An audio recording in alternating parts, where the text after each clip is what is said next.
Thank you very much for that kind introduction. Though I feel a disservice was done, I didn't know who I'd be following. And so that's a rather tough act to follow, but I'll do my best. Thank you to Dr. Rishman Barak, to the IDC, to the Lieber Institute, to MWI, and everyone who worked very hard to make this conference happen. In addition, I personally have to thank the U.S. Marine Corps History Division, who, as you'll see, provided some of the photos and research support that went in this. They send their regrets that the approval time they currently have did not allow someone to come out, and so they want to send pictures of Marines, so that way Marines would be somewhere in the conference.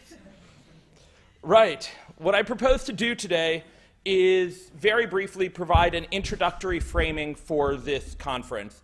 I'll start by providing some initial questions, then I'll apply a historical lens to at least in part answer those questions, and then I'll suggest a way forward and some questions for the remainder of the conference.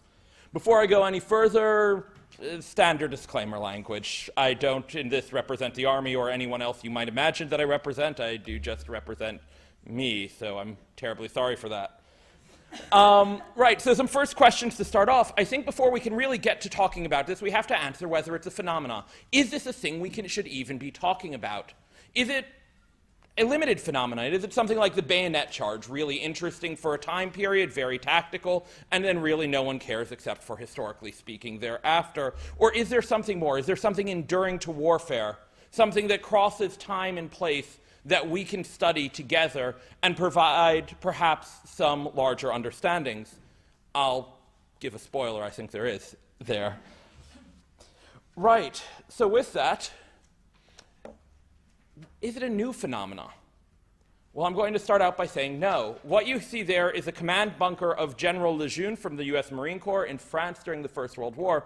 And what's significant about that bunker is not that he had a command bunker, that's fairly standard for the First World War, but he gets to France and he decides the best place to build a command bunker is underneath a church. And he decides to build it underneath the church so that way the Germans won't shell him. Now, he's wrong, they will shell him, but he really, really assumes that if he builds it under a church, they're not going to shell his bunker. And so even some of the things we think are a new phenomena of post-heroic warfare, or whatever we're going to call it these days, of using religious facilities as a way to mask yourself, as a way to stop yourself from being hit, are, in fact, not. What I propose to do here is to look through a little bit of history and suggest where we might find continuities. There are a number of frameworks out there for approaching the subterranean domain. Dr. Rishman Barak in her book has an excellent one. Major Haley Mercer, who will be speaking later, in her research proposed one. So I'm going to go and throw my hat into the ring and propose one too. I doubt it will be anywhere near as studied, but I hope it will have the flavor of me being a historian, at least technically, to bring it together. What I propose here is a tripartite formula that's fairly familiar to most of tactical, operational, and strategic. And as with everything, there are times where these bleed together, where tactical is operational, operational is strategic, and tactical is strategic. And I do have an advantage in proposing this formula is I'm a little bit standing on the shoulders of giants here. I don't have to replicate the work that Dr. Rishman Barak or Major Mercer did, because they did it already, and so I can just take theirs as the foundation and move on. So let's talk about my framework for a second, and that will give us our lens for approaching history. The first thing which I won't address is this idea of non-tactical underground spaces. Well, we're in one right now. Right, one of the places people use the subterranean is just for space maximization. You build a building, you build a basement. There's nothing particularly ingenious, new, or tactical about that. Probably not going to spend too much time, though happy to address its implications and questions. Where I would like to begin, however, if you look at my framework here, is within the realm of tactical employment. And I see three different and distinct types of tactical employment through history. We have attack tunnels, tunnels or underground for protection, and underground for concealment. To begin with, on the attack tunnels, these are the kind that were brought up, for instance, at our opening here. In the siege of Termes in the south of France during the Albigensian Crusade, the Crusaders had a problem, and the problem was they couldn't breach any of the fortifications. And so what did they do is something that's very little talked about in the medieval period, but is universal. They put out a call for people who worked in mines, and people who worked in pickaxes, and people who knew how to make explosives. The combination is fairly obvious of what they're going to do, and so in the Historia Albigensia, it records that one day, the Feast of St. Cecilia, the Count had a trench carefully dug out and covered with hurdles, which allowed sappers to approach the wall and dig under it. The Count spent the whole day on preparation of the trench without breaking to eat. Now, clearly when it says the Count spent the whole day, what he means is the poor peasants who were digging it spent the whole day on preparation of the trench. I'm sure the Count found a little bit of time to eat and relax as he wasn't doing any of the digging. But what did happen is they were able to, it appears, stuff some pig carcasses, light them on, cover them in pitch, light them on fire, and explode the castle defenses. This is really common throughout the medieval period. In Rochester Castle in England during the Barons' Revolt, you see the same type of tunneling used, and you also see it later earlier at the Siege of Edessa, this time with Kurds being employed as the sappers for the Arab forces. Later, you're going to see it through Petersburg and Vicksburg in the Civil War, the American Civil War, to less effect.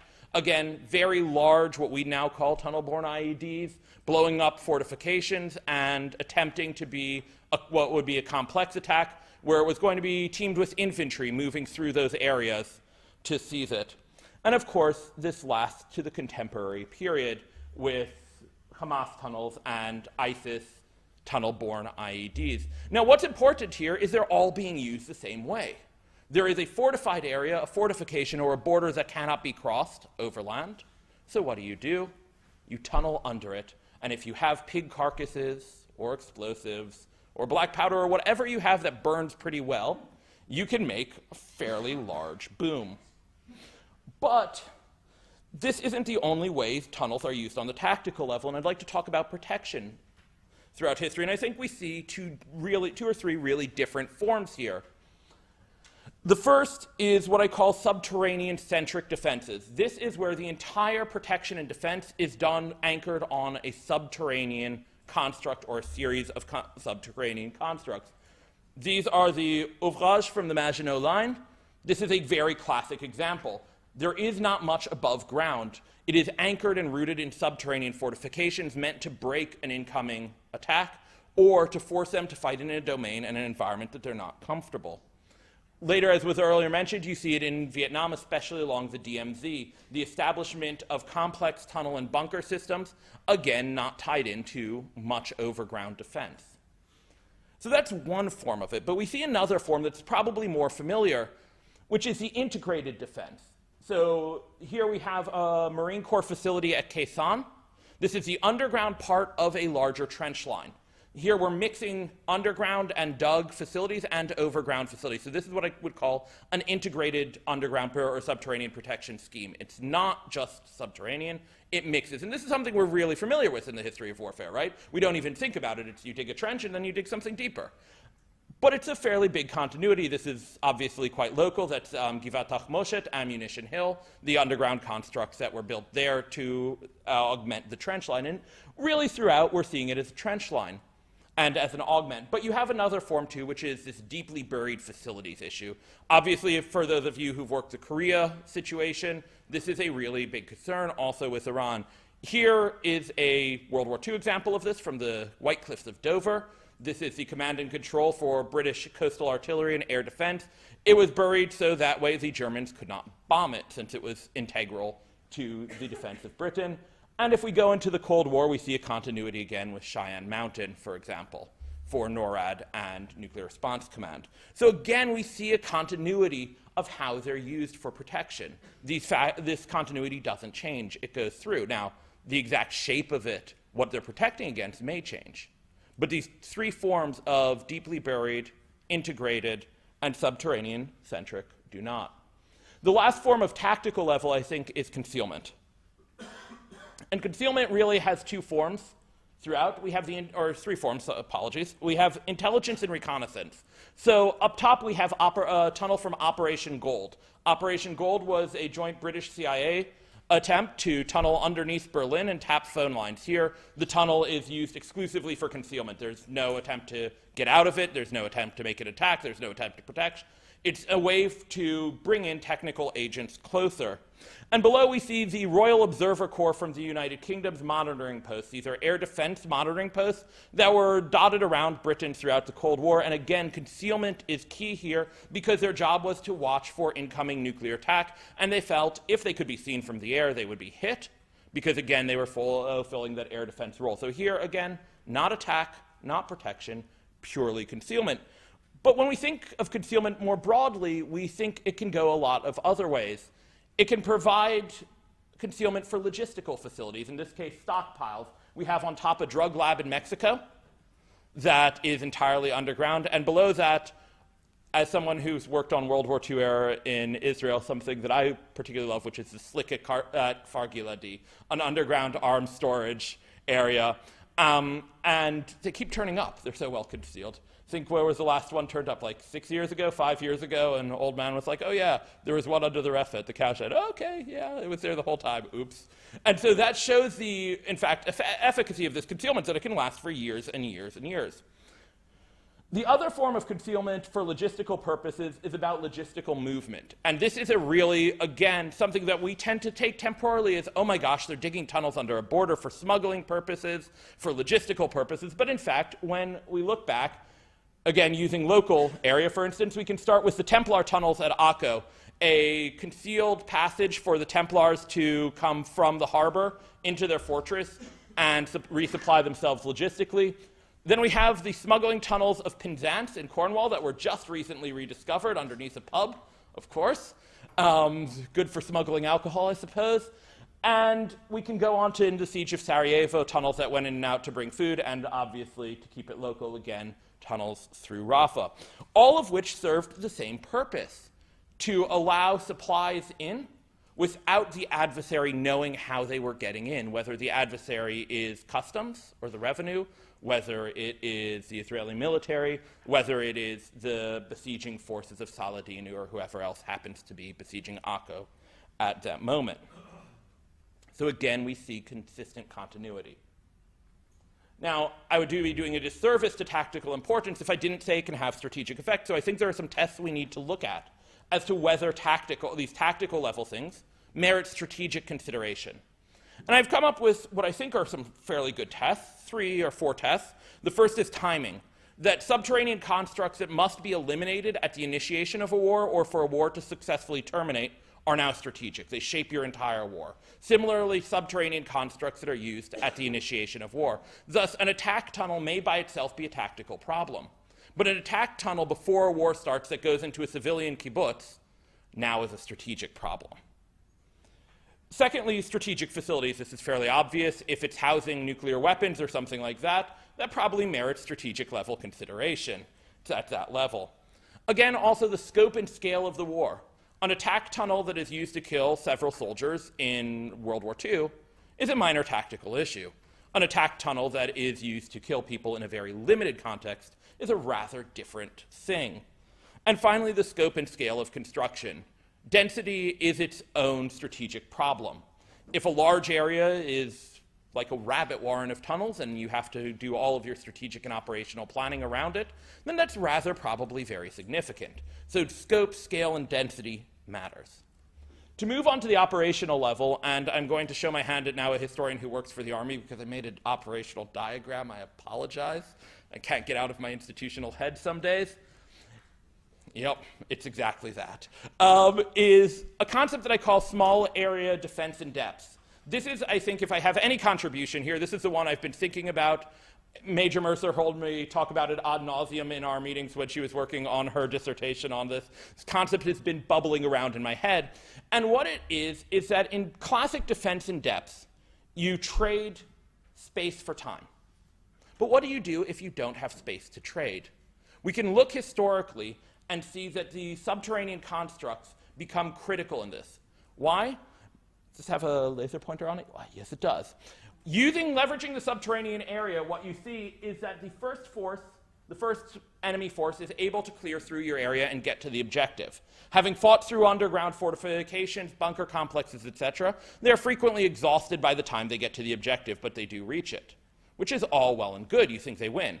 Except, leveraging the underground domain, the Red Force re-infiltrates back into its original positions, or positions in a similar defensive manner. You see this at Iwo Jima and Okinawa, for instance, fairly commonly, and what that forces is the second echelon, the follow-on forces, to re-fight the same battle.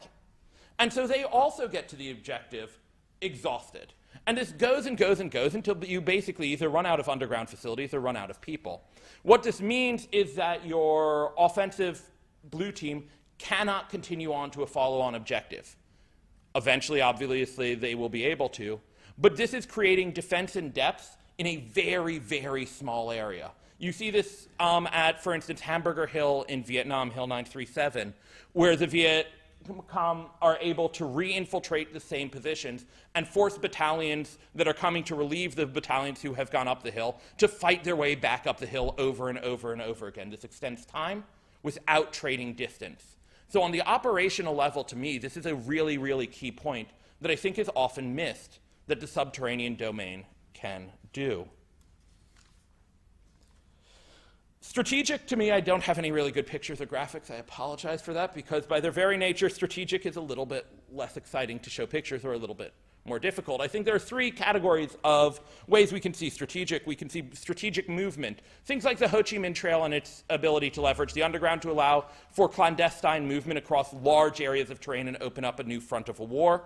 Civil protection, quite obviously, bomb shelters, and then finally large-scale underground industry. So where you bring your industry at a large scale, not a small individual industry, underground in order to protect it from strategic level bombing or strategic targeting.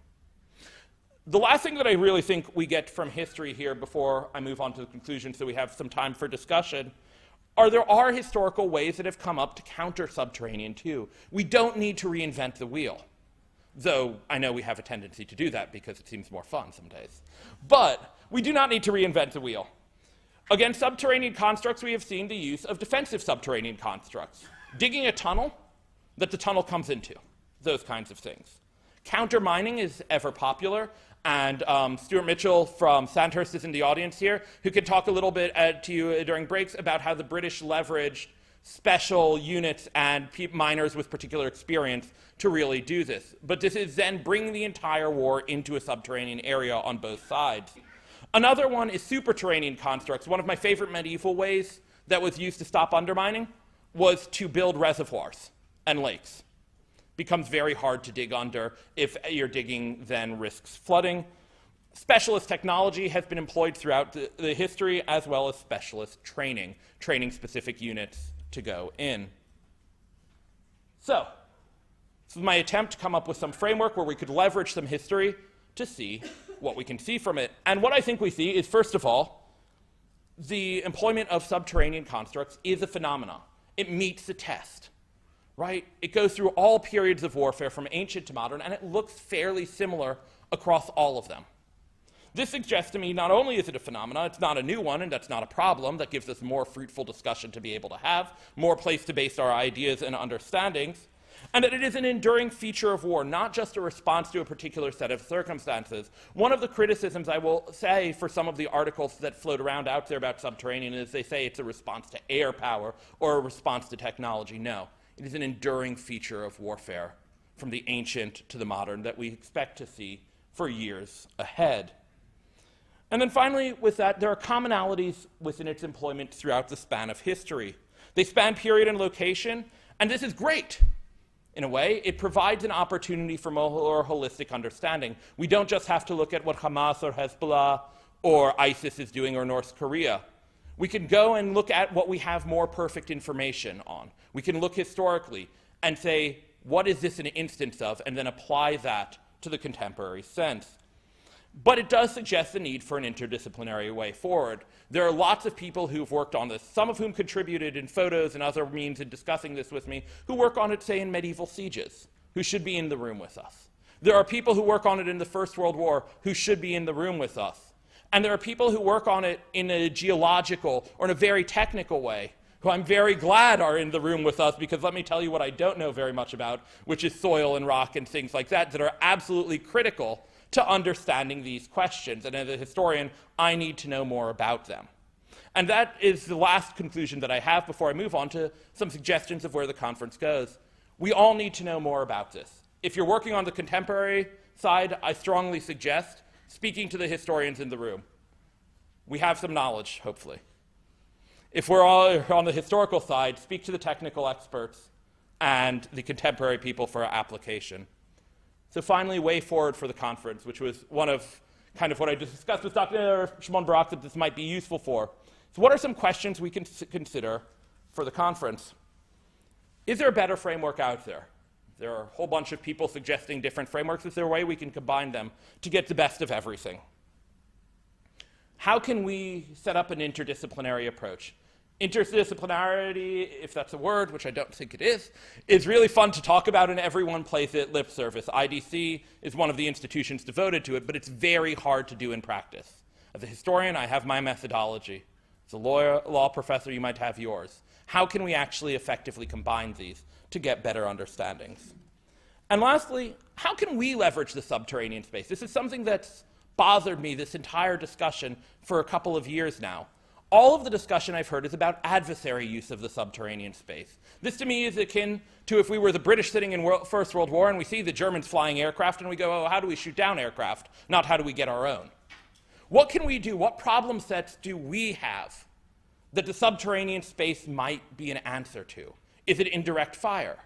Is it overmatch? Is it speed at which wars escalate? Are there ways we should think about leveraging this area so we're not just conceding this key terrain to our adversaries? Thank you very much, and I look forward to your questions.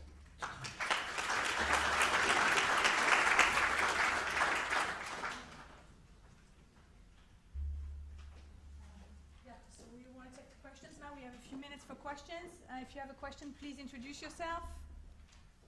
Have any questions for Dr. Stoil? You have a question over there. Introduce yourself, please. I'll leave you. It seems that these use of tunnel warfare is very widely used by different types of actors. I was wondering if there is any, at least contemporarily, like a non-state actors are more likely to use tunnels. Does that tend to remain consistent in the at least the 21st century? So if I give the impression that non-state actors are more likely to use tunnels, I apologize. That wasn't my intent. Actually, my intent is everyone uses them. North Korea uses them to a very, very large extent, both to cross the DMZ and also in fortification and deeply buried facilities. I suspect what actually becomes the condition of when people use them is when their doctrine, when they're framed for thinking, allows for it. So one of the reasons I think we're, the U.S., and I'll say we're as the U.S., but I think it applies to the Israelis as well, are less likely to leverage it is our doctrine tends to be based on maneuver and rapid counteroffensive, whereas subterranean constructs tend to tie you to a location. So I think it's as much cognitive as anything else. Now, right now, we see lots of examples of non-state actors using them, and I think it was brought up as in a previous speaker for some obvious reasons, right? They help against detection, air power, etc. But those are things that state actors also want to do. So in World War II, the Japanese, the Germans, the French, and even at times the US leveraged them heavily, especially in integrated ways. Contemporarily, Iran obviously is using them. Russia to an extent, though not as large, mainly deeply buried facilities from my knowledge. And also North Korea, as I say. Historically, during the Cold War, the UK used them, Finland, Syria. What?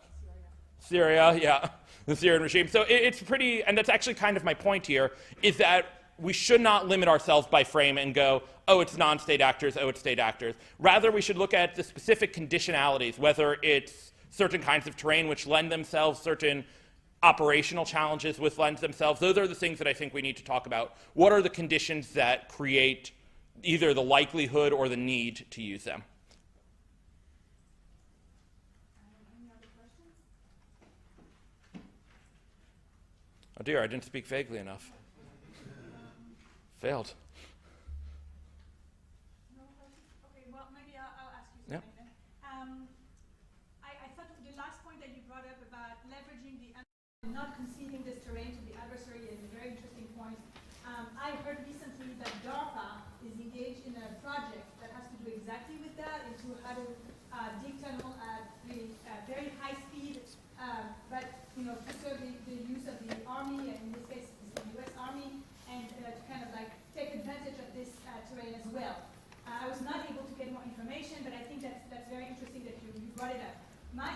personal view is that I think we see kind of decline by the use of the underground by non-state actors because of a certain stigma that attaches to the tactic as it's been used in violent means and as it's been used increasingly in contact with the civilian population. So I don't know if we have to talk about this more, but that's interesting. I don't know if it's such a good idea for states to kind of own again this tactic and maybe only to keep it to deeply buried facilities, but I just wanted to answer that call of yours and we can take it to the next later on. Hi, thank you very much for this really interesting overview. I was wondering, just in terms of pure numbers, do we have any indications, any data that suggests that the number of tunnels has increased over time or decreased? And does it even matter? So I'll answer your second question first. I don't think it matters. I don't know what, and actually one of the things I think I really am excited to get at is what are those conditions that cause it to happen. I think it's instrumental. So I think it increases and it decreases depending on the specific operational conditions of a war. So Japan, for instance, had very obvious reasons, and from my own knowledge, the volcanic soil of Iwo Jima and Okinawa lent themselves to tunneling, right? So I think there are two levels of condition. There's the technical condition of whether it's possible, and there's the operational condition. That said, I think there are changes in which of these we see more. So in terms of integrated tactical protection, I think we see that less, frankly, because indirect fire, artillery, and air power have negated trench lines to some extent currently in certain conflicts. Obviously, in a conflict with less air power, you're going to see more of that. But other parts of it, for instance, smuggling tunnels, I see an increase. Tunnels that are attack tunnels to break into specific fortifications, I see a decrease. Attack tunnels that are to cross a fortified or protected border, I think we see an increase. So I think it's less whether the overall increases or decreases and more whether the specific type and employment increases and decreases. I think the level is roughly consistent, but I also don't think it matters much how much it is overall. Thank you. Dr. Mitchell. Hi, it's Stuart Mitchell from the Royal Military Academy Sandhurst and an old friend of James. Look, in keeping with the good old history of not giving you an easy question. Absolutely. Is there ever a cultural resistance in some areas, some parts of the world, some doctrinal backgrounds, to the usage of tunnels, or are there some cultural predispositions towards using them? So I think there are absolutely cultural resistance, but I'll caveat that and say that I believe cultural resistance disappears with operational necessity eventually. So I would say actually the US, for instance, is culturally resistant to it. We really tend to like to think of ourselves as rapid moving, almost a cavalry tradition, right? Even some of our armored calves still wear their kind of cav hats and spurs and things like that. And when you look at the various unit mottos, etc., it's built on speed and maneuver. And that's because in my mind, we tend to think of ourselves as the inheritors of this German offensive tradition. Well, that doesn't really work well with tunnels, right? Tunnels are somehow dirty and common and fix you in position. And I would suggest that the Israeli military has a similar cultural aversion to it, dating back to, if you think about the Laskov doctrine and the idea of transferring the fight as soon as possible to the enemy's territory. Again, underground constructs don't really lend themselves to that. All that said, when the US has had to, we look and we go, oh, well, we better build some fortifications here.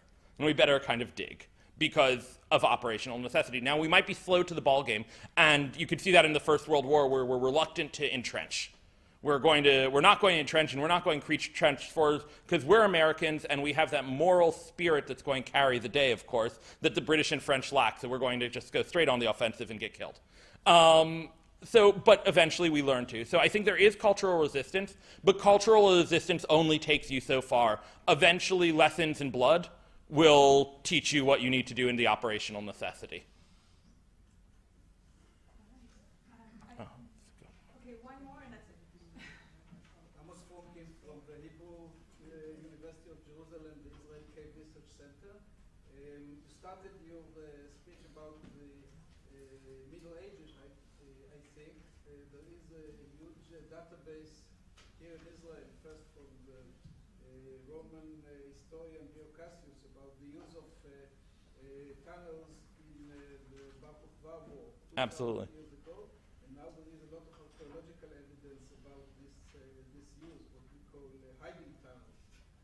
And that's absolutely true. I made a conscious decision to begin with the Middle Ages because I assumed that at least a number of scholars here would be familiar with the Bar Kokhba, so I decided to do something a little different, so I wasn't playing on home team advantage. But it's true that the Bar Kokhba tunnels are absolutely significant, and if you have a chance, so I've had the pleasure of crawling through the ones at Herodium, for instance, and they're a really interesting use of both concealment and I believe attack tunnels as well in complex ambushes, if I recall, that when the Romans would enter an area. Similarly, in the Roman period, you see that being leveraged in Gaul and in Germania, where you see the Romans entering into an area, and it actually changes the way they fight as a result, moving more slowly and deliberately when approaching areas that are likely to have tunnel constructs. So if you think about classic Roman battle, you have the different cohorts moving slightly independently of each other and at fairly rapid speed. When, after they encounter tunnel complexes in an area, they tend to move in a more synchronized and deliberate manner.